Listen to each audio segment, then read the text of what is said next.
Welcome to 2026, an era where death has grown younger and dressed itself in a skin-tight t-shirt. We're standing on the brink of the greatest catastrophe in fitness history, something I call the steroid apocalypse. 10 years ago, chemical enhancement was a secret ritual of pros, hidden in the dark corners of underground gyms. Today, it has become a morning routine for 18-year-olds who haven't even learned how to squat properly, but know trenbolone dosages by heart. We have normalized madness. Social media has created a standard of the human body that is biologically impossible for 99% of the population, and the younger generation has accepted the challenge without looking at the price tag nature is about to hand them. Look around. The dark web and shadow labs have made hormones more accessible than high-quality protein. Teenagers buy designer drugs through Telegram bots as easily as ordering a pizza. But accessibility isn't the only problem. The problem is that the fear is gone. In 2026, being natural in the fitness industry has become almost shameful, an admission of weakness or laziness. We've created a culture where hypertrophied muscle is more important than a functioning heart. We see thousands of guys who look like elite athletes, but inside they are old men. Their hormonal systems are shattered, their arteries are clogged, and their mental health is hanging by a thread. I look at this from the shadows of my mask, and I see a silent massacre. This isn't a war fought with bullets, it's a war fought with syringes and pills. Every day in gyms across the world, thousands of young men are voluntarily signing their own death warrants just so their video hits the For You page. They think they're special, that they'll get away with it, that they're smart users. But biology has no favorites. We are creating a generation of cripples who will be waiting for kidney or heart transplants by age 30. And the worst part? The industry encourages it. The clothing brands, the supplement companies, and the algorithms want monsters. They don't want healthy people. They want clicks. And the price of that click is a human life.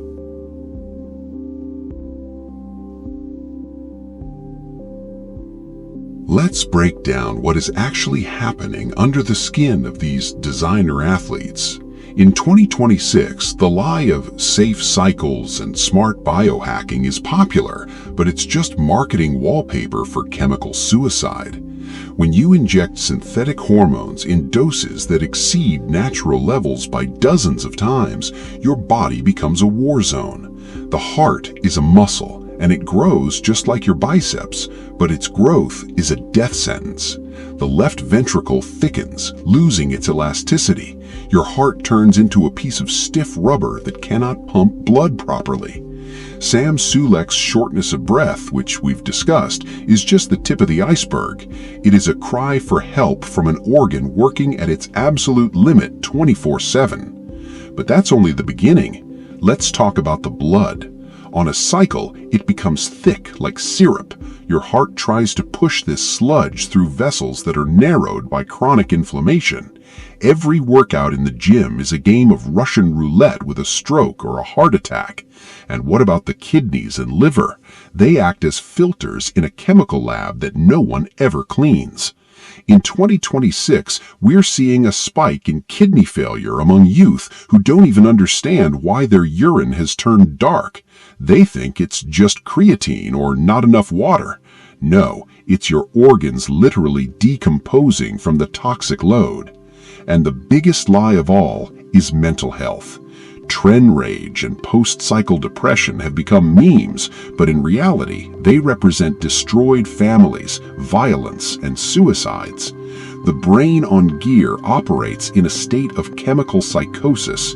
You become a slave to dopamine spikes from your own reflection, but in the mirror, you don't see yourself. You see a project that will never be finished.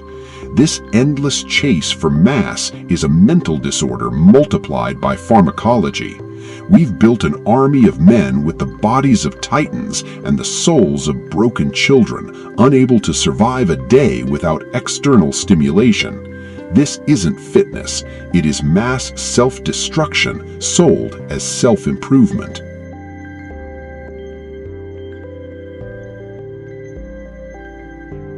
We have reached the end.